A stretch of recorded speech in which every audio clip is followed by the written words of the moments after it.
नमस्कार, मैं हूं Vivek Kumar, lecturer of civil engineering in government polytechnic college Sirohi. आज हम लोग इस क्लास में संगठन कितने प्रकार के होते हैं यानी कि टाइप्स ऑफ ऑर्गेनाइजेशन को पढ़ने जा रहे हैं। ठीक है, तो सबसे पहले हम लोग ये देखते हैं कि अब हम लोगों ने पढ़ा कि संगठन क्या होता है।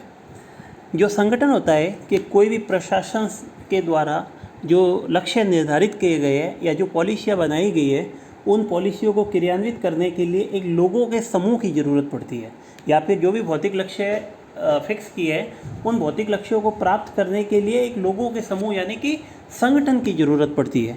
अब जितने भी उद्योग होते हैं उन सभी उद्योगों में संगठन एक ही तरह के कार्य नहीं करते, वो अलग अलग प्रकार के संगठन हो सकते हैं। ठीक है, तो इसके लिए एंड्रू कॉर्ने ने कहा था, एंड्रू कॉर्ने के अनुसार संगठन किसी भी उद्योग अथवा प्रतिष्ठान के लिए बहुत अधिक महत्वपूर्ण है। किसी भी उद्योग या प्रतिष्ठान की सफलता एवं विफलता इस बात पर निर्भर करती है कि उसके लिए किस प्रकार का संगठन काम में लाया गया है। ठीक है, प्रत्येक उद्योग में एक ही प्रकार का संगठन उपयोगी नहीं रहता, वरन उद्योग अथवा प्रतिष्ठान के आकार को एवं उत्पादन प्रक्रिया को देखते हुए भिन्न भिन्न प्रकार का संगठन प्रयुक्त करना उचित रहता है। एंड्रू कॉर्ने ने कहा था कि जो भी उद्योग होते हैं उन सभी उद्योगों में एक ही प्रकार के संगठन का उपयोग नहीं करना चाहिए।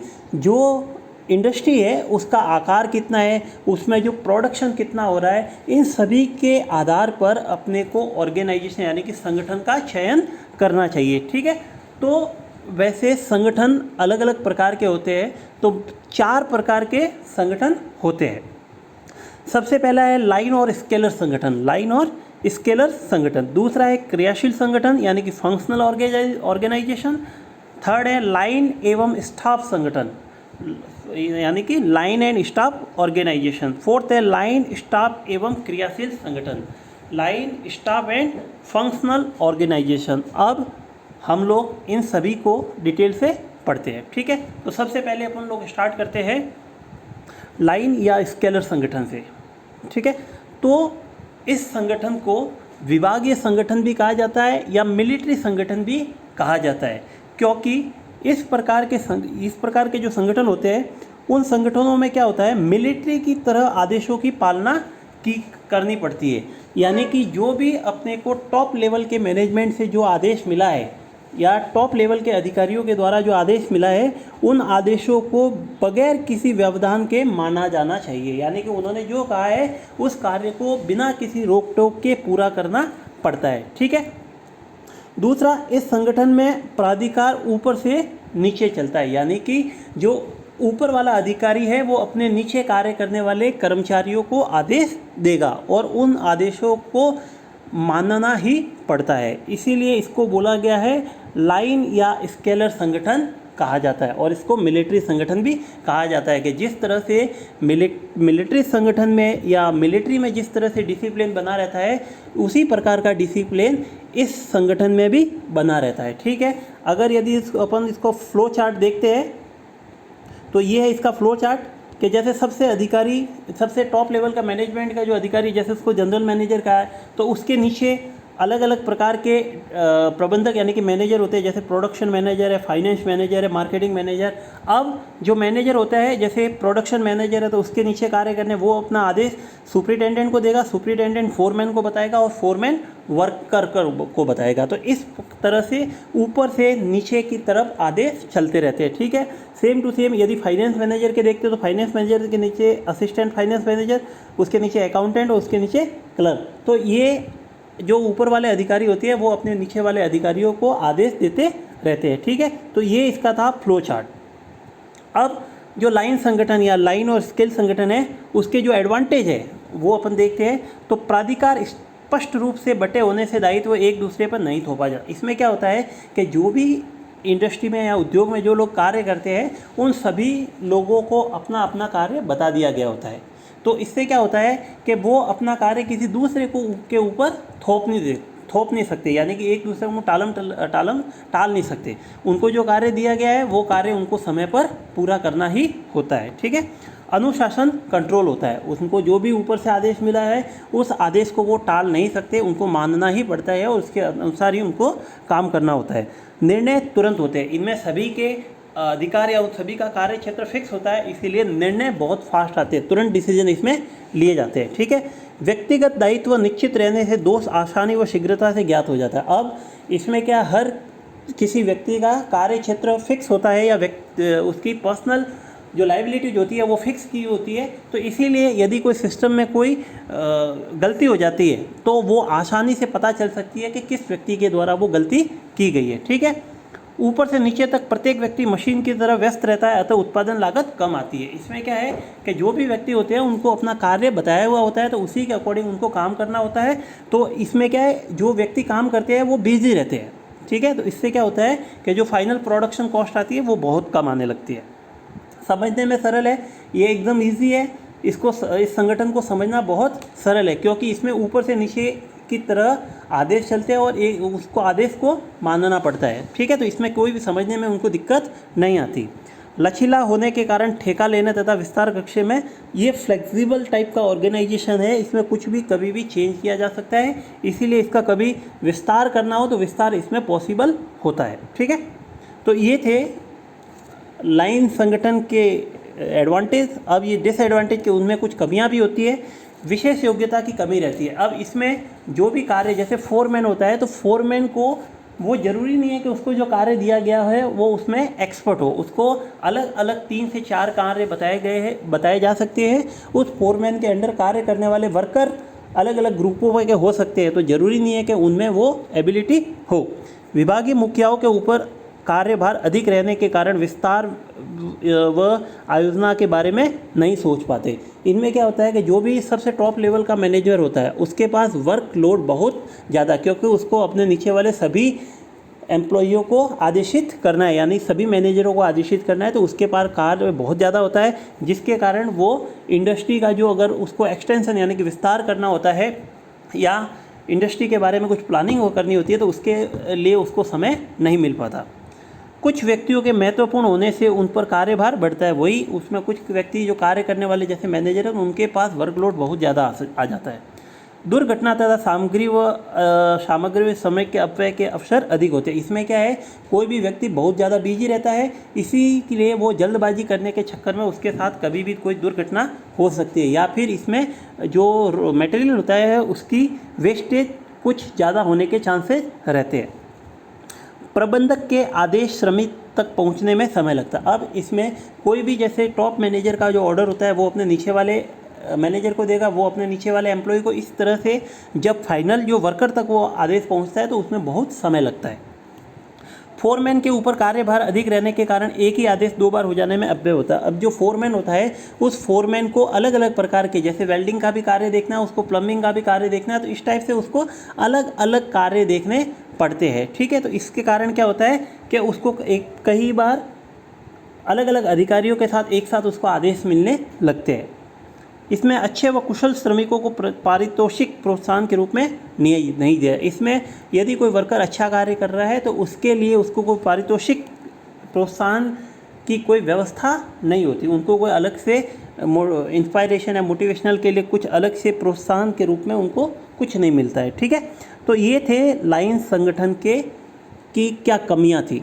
अब जो संगठन है उस संगठन को, इस लाइन संगठन को कहाँ यूज़ किया जाता है, तो लघु एवं मध्यम आकार के उद्योग, जो लघु एवं मध्यम आकार के जो उद्योग होते हैं, यानी कि उनमें जो इन्वेस्टमेंट या उनकी जो इन्वेस्टमेंट जो कॉस्ट होती है वो लघु और मध्यम अगर आकार के टाइप की है तो उस प्रकार के उद्योग में इस संगठन का उपयोग किया जाता है। शक्कर, पेपर, तेल शोधन, कताई व बुनाई जैसे इस तरह के उद्योगों में भी इनका उपयोग किया जाता है इस ऑर्गेनाइजेशन का। इसे वहाँ पर प्रयुक्त करना उत्तम है जहाँ श्रमिक समस्याएं नहीं हो। अब ये वाला संगठन वहाँ पर ज़्यादा बेनिफिशियरी रहता है कि जहाँ पर श्रमिक समस्या, यानी कि आदमी अपनी बिना दिक्कतों के काम किए जा रहा है। ठीक है, तो वहाँ पर ये फ़ायदेमंद रहता है। जिन उद्योगों में स्वचालित संयंत्र लगे हो वहाँ इसे प्रयुक्त करना उचित, या फिर जहाँ पर ऑटोमेटिक मशीन लगी हुई है कि वहाँ पर कम लोगों की आवश्यकता होती है, वहाँ पर इस तरह के ऑर्गेनाइजेशन का यूज़ करना फ़ायदेमंद रहता है। ठीक है, तो ये था लाइन संगठन, दूसरा है क्रियाशील संगठन, फंक्शनल ऑर्गेनाइजेशन। अब जो भी लाइन संगठन होता है, उस लाइन संगठन में क्या होता है कि जो फोरमैन होता है, उस फोरमैन को अलग अलग कार्य करने पड़ते हैं। तो क्या होता है कि ऐसा फोरमैन मिलना संभव नहीं होता कि उसमें वो सारी एबिलिटी हो। इसीलिए इस कमी को दूर करने के लिए एक क्रियाशील संगठन बनाया गया। तो क्रियाशील संगठन में क्या होता है कि जो फोरमैन रखा जाता है वो किसी विशेष कार्य के लिए विशेष योग्यता के साथ रखा जाता है कि उसको वही कार्य करना है। ठीक है। तो इस संगठन का मेन फ़ायदा है कि उसको अलग अलग योग्यता वाले अलग अलग फोरमैन मिल जाते हैं। ठीक है। तो इससे क्या होता है कि वो उससे नीचे कार्य करने वाले जो वर्कर्स होते हैं उन पर अच्छा कंट्रोल रख सकता है। जैसे सपोज ये उसका फ्लो चार्ट है। जो प्रोडक्शन मैनेजर, फैक्ट्री मैनेजर। अब फैक्ट्री मैनेजर के अनुसार अंडर जो पहले था कि एक ही टाइप का फोरमैन कार्य करता था, जबकि इस ऑर्गेनाइजेशन में क्या अलग अलग, जैसे foreman first, foreman second, foreman third, ये अलग अलग एबिलिटी के अनुसार या अलग अलग कार्य के हिसाब से अलग अलग फोरमैन लगा दिए। अब वो उनके नीचे वाले वर्करों को कंट्रोल करेंगे, उनको आदेश देंगे कि आपको ऐसे कार्य करना है। ठीक है। तो जो क्रियाशील संगठन के एडवांटेज है, विशेष योग्यता के कारण कार्य की गुणवत्ता अच्छी होती है। अब फोरमैन एक्सपर्ट हो जाता है, उसकी खुद का पर्सनल इंटरेस्ट होता है उस वर्क में या एबिलिटी होती है, उसके कारण क्या है कि जो भी कार्य हो रहा है उस कार्य में गुणवत्ता आ जाती है। विशेषज्ञों के द्वारा कर्मचारियों को निर्देश देने के कारण इस प्रकार के संगठन में ज्ञान बढ़ता है। अब जो भी वर्करों को कार्य करवाने वाला होता है वो उसी कार्य का एक्सपर्ट होता है, तो उससे क्या है वर्करों में भी नॉलेज बढ़ने लगता है। यह मानकीकरण तथा विशेषज्ञता से बृहद पैमाने पर उत्पादन में सहायक रहता है। तो ये था अपना जो यह मानकीकरण, यानी कि वहाँ स्पेशलाइजेशन के साथ प्रोडक्ट तैयार होने लगता है। जब एक्सपर्ट कार्य करता है तो उसके हिसाब से ही प्रोडक्ट या फाइनल प्रोडक्ट अपने तैयार होने लगते हैं, या जो भी आपका जो कार्य होता है उस कार्य में गुणवत्ता आने लगती है। ठीक है। यदि किसी संक्रिया में सुधार की आवश्यकता हो तो उसे अंतिम समय तक सुधारा जा सकता है। अब इस वाले ऑर्गेनाइजेशन में यदि पहले स्टार्टिंग में किसी कार्य में गलती हो जाती है तो उसको अंतिम स्टेज पर भी उसको सुधारा जा सकता है, क्योंकि बाद में उनके जो फोरमैन या जो भी कार्य करवाने वाला, जो गाइडेंस करने वाला या जो ऑर्डर देने वाला होता है वो उस कार्य का एक्सपर्ट होता है। फैकल्टी का विस्तार करना संभव है, फैक्ट्री का विस्तार करना संभव है। यहाँ पर अलग अलग फोरमैन होने के कारण उन पर वर्कलोड कम होता है, इसीलिए जो अपनी इंडस्ट्री है, जो फैक्ट्री है, उसका विस्तार कर पाना इस वाले ऑर्गेनाइजेशन में संभव है। अपव्यय कम होने से उत्पाद की मूल लागत कम हो जाती है। इसमें क्या है कि एक्सपर्ट के द्वारा काम करवाया जाता है, इसीलिए जो वेस्टेज होता है, जो रॉ मटेरियल्स का वेस्टेज होता है वो कम हो जाता है। उसके कारण जो अपने उत्पाद की लागत आती है वो कम आती है, कॉस्ट कम आने लगती है। कार्यभार की अधिकता नहीं होती, उनके ऊपर वर्कलोड ज़्यादा नहीं होता। ठीक है। इसके साथ ही क्रियाशील संगठन के कुछ दोष भी है। नियंत्रण में जटिलता होती है, क्योंकि श्रमिक कारीगर सभी के नियंत्रण में रहता है, इस कारण अनुशासन की समस्या बढ़ जाती है। अब जो वर्कर कार्य करने वाले होते हैं उन वर्करों को आदेश देने वाले अलग अलग प्रकार के फोरमैन होते हैं।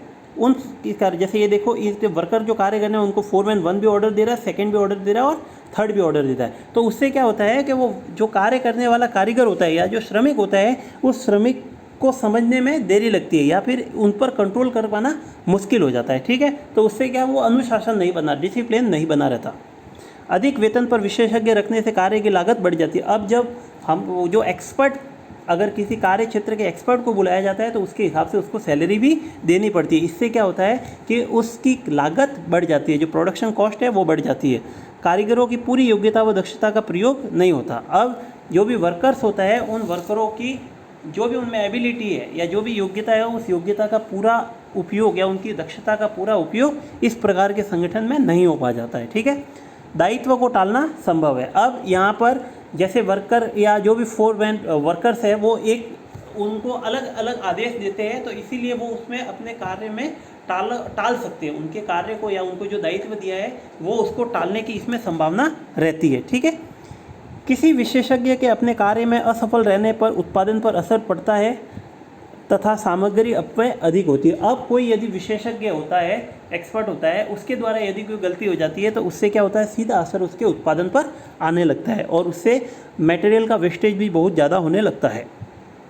कार्य को सुचारू रूप से चलाने के लिए सभी विभागों का समन्वित होना आवश्यक है, अन्यथा उत्पादन पर प्रभाव पड़ता है। अब अगर जो भी प्रोडक्शन है या जो भी आपके कार्य चल रहा है उसको अगर सही तरीके से चलाना है तो जो भी जैसे अलग अलग एबिलिटी के जो फोरमैन लगाए हुए हैं उनमें सभी में आपस में कोऑर्डिनेशन होना जरूरी है। यदि कोऑर्डिनेशन नहीं हुआ तो उससे क्या उत्पादन पर उनका डायरेक्टली इफेक्ट आने लगेगा। ठीक है, अब जो क्रियाशील संगठन है उनका जो उपयोग किया जाता है वो है, एक शुद्ध क्रियाशील संगठन तंत्र मुश्किल से ही मिल पाता है। जहाँ पर क्रियाशीलता के आधार पर दायित्व बांटे जाते हैं वहाँ पर रेखीय संबंध भी होता है। इस प्रकार का संगठन बड़े उद्योगों में जहाँ भविष्य में विस्तार की संभावना होती है उचित रहता है। अब इस प्रकार के संगठन को सबसे पहले तो ये बनना मुश्किल होता है इस प्रकार का संगठन, क्योंकि इसमें अलग अलग एबिलिटी के अलग अलग फोरमैन की आवश्यकता और रहती है। जब इस प्रकार के संगठन बन भी जाते हैं तो ये बड़े उद्योगों में जहाँ पर कि अपने को फ्यूचर में कुछ अपने इंडस्ट्री को बढ़ाना है तो उस प्रकार के उद्योगों में इस प्रकार के संगठन का उपयोग किया जाता है। ठीक है, तो दूसरा था अपने क्रियाशील संगठन। थर्ड है लाइन एवं स्टाफ संगठन। अब कोई भी बड़ी इंडस्ट्री होती है या बड़ा उद्योग होता है, उस उद्योग का जो मैनेजर होता है उसके पास इतना समय नहीं होता कि वो मैनेजमेंट के हर कार्य को आसानी से या सावधानी पूर्वक वो देख सके, या फिर उसके पास जो प्रोडक्शन होता है या जो भी मैनेजमेंट का जो कार्य है उसमें इतना बिजी हो जाता है कि वो अपने उद्योग के बारे में ज़्यादा विस्तार से या उसकी प्लानिंग के बारे में नहीं सोच पाता। ठीक है, तो इस कारण से कुछ स्टाफ को शोध व अनुसंधान के कार्य के लिए लगाया जाता है। अब जो मैनेजर वो कार्य नहीं कर सकता उन कार्यों के लिए वो क्या अलग से कुछ स्टाफ को रख लेते हैं।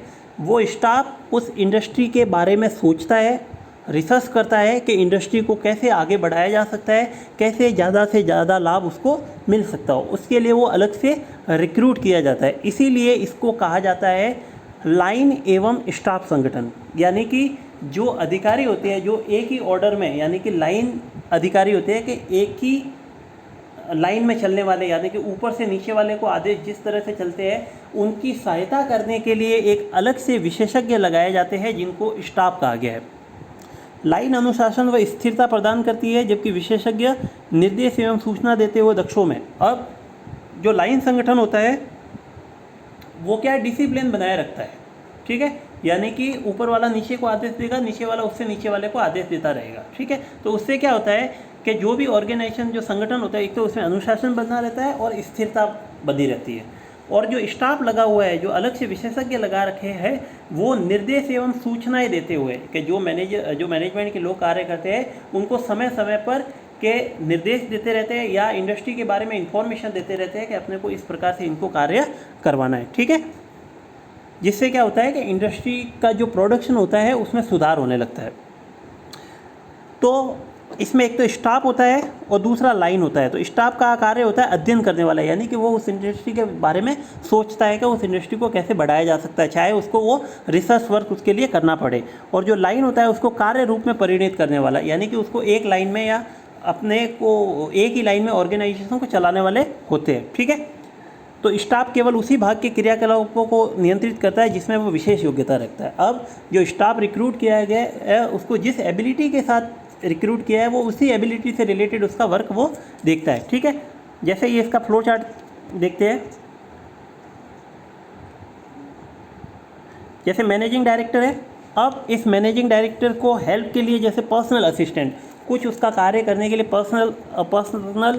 पर्सनल असिस्टेंट को लगा रखा है, वो उसके निजी कार्यों को या इंडस्ट्री के बारे में वो कुछ कार्य उसको देखता रहता है। अब मैनेजिंग डायरेक्टर के नीचे कार्य करने वाले जैसे फाइनेंस मैनेजर, वर्क मैनेजर और पर्सनल मैनेजर। ठीक है, वर्क्स मैनेजर में प्लांट सुपरिटेंडेंट। अब इस प्लांट सुपरिटेंडेंट की हेल्प करने के लिए जैसे क्वालिटी कंट्रोल इंस्पेक्टर, वो उसका अलग से कार्य करेगा क्वालिटी से रिलेटेड। दूसरा रिपेयर्स एंड मेंटेनेंस ऑफिसर, ये अलग से इस जो वर्क्स मैनेजर और जो प्लांट सुपरिटेंडेंट है उनकी हेल्प करने के लिए अलग से स्टाफ रिक्रूट किया गया है, जो उनको जो कार्य क्षेत्र दिया गया है उस कार्य क्षेत्र में वो अपना कार्य करेंगे। उनका जो उनमें जो एबिलिटी है उस एबिलिटी के अकॉर्डिंग वो इंडस्ट्री के लिए कार्य करेंगे। ठीक है, तो इस तरह से इसमें क्या है, जैसे personal assistant, repairs and maintenance officer, quality control inspector, इस तरह के अलग से स्टाफ को रिक्रूट किया गया है। ठीक है।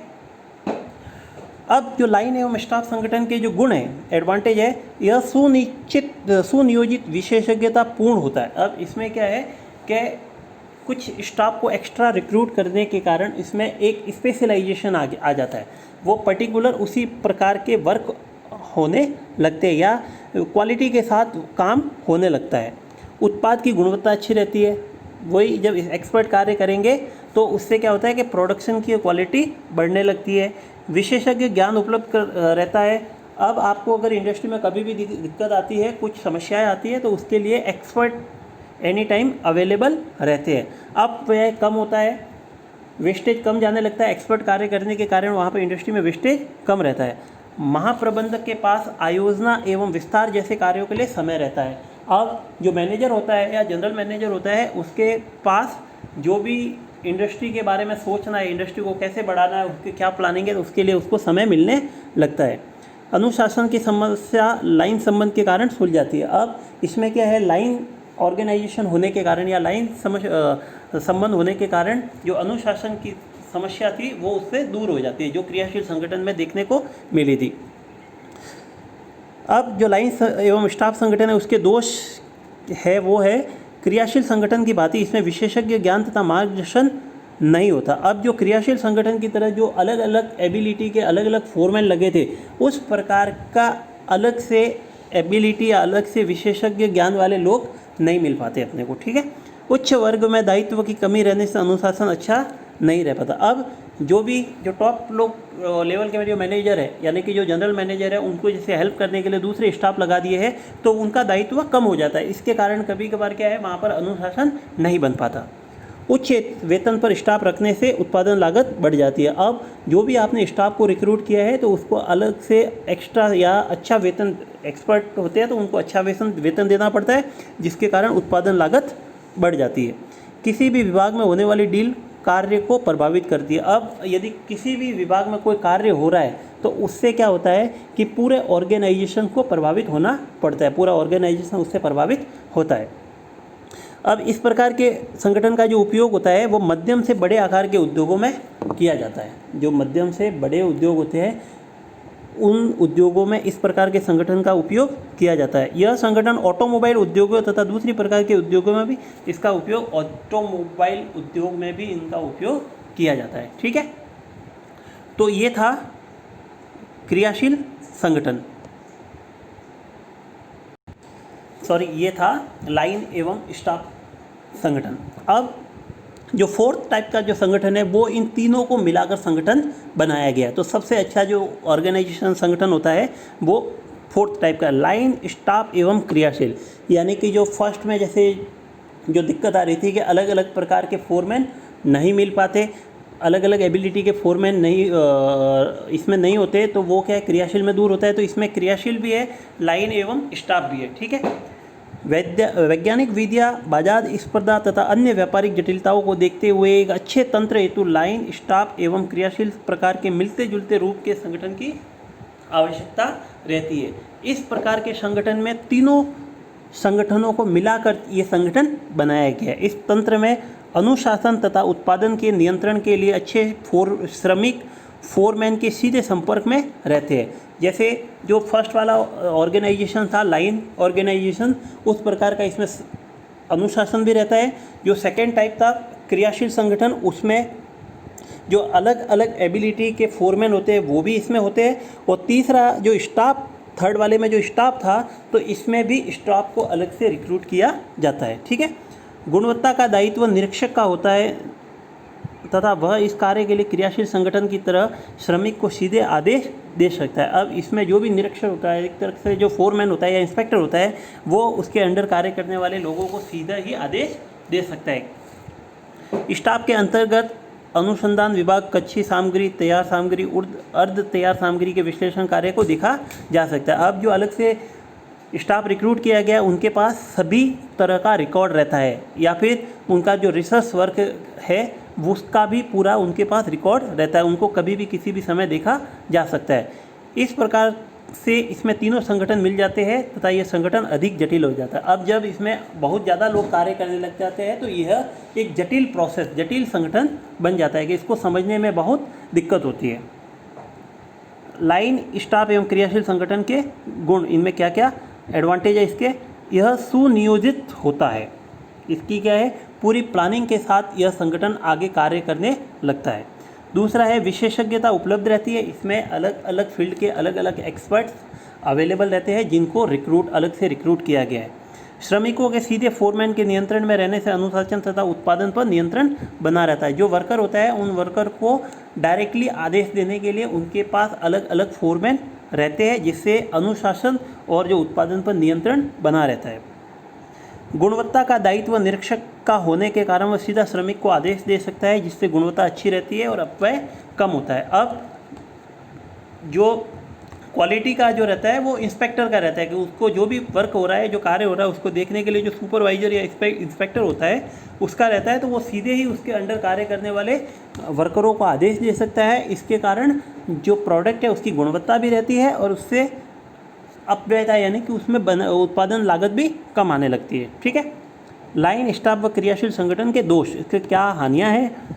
विशेषज्ञ स्टाफ रखने के कारण उत्पादन, वही स्टाफ अलग अलग सब्जेक्ट के अलग अलग विशेषज्ञ रखने के कारण इनकी उत्पादन लागत बढ़ जाती है।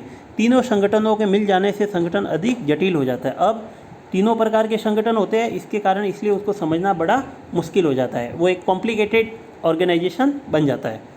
उपयोग, अब इसका अगर फ्लो चार्ट देखते हैं तो जैसे जनरल मैनेजर है, जनरल मैनेजर की हेल्प करने के लिए जैसे इंडस्ट्रियल इंजीनियर और रिसर्च इंजीनियर, ये अलग से स्टाफ को रिक्रूट किया गया है। उसके नीचे वर्क मैनेजर के नीचे सेल्स मैनेजर या प्रोडक्शन मैनेजर, तो इस टाइप से एक और चार्ट होता है, इस टाइप से एक ऑर्गेनाइजेशन बना होता है। इसमें अलग अलग एबिलिटी के अलग अलग फोरमैन भी कार्य कर रहे हैं और उनके नीचे अलग अलग वर्कर कार्य कर रहे हैं। ठीक है, तो ये था।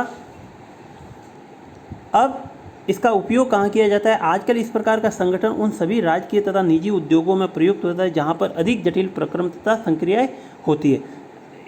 कोई भी, चाहे वो गवर्नमेंट ऑर्गेनाइजेशन हो या फिर प्राइवेट इंडस्ट्रीज हो, इनमें जहाँ पर बड़े कॉम्प्लिकेटेड या बड़ी लंबी चौड़ी इंडस्ट्री चल रही है, उस प्रकार के इंडस्ट्रियों में इस संगठन का उपयोग किया जाता है। जैसे रासायनिक उद्योग, राज्य विद्युत मंडल, इस्पात संयंत्र, अन्य बड़े उद्योग, ये बहुत बड़े उद्योग होते हैं कि इन प्रकार इसमें कार्य करने वाले लोग बहुत अधिक होती है। तो इस प्रकार के संगठनों में इस संगठन का उपयोग किया जाता है। ठीक है, तो ये था अपने लाइन, स्टाफ एवं क्रियाशील संगठन।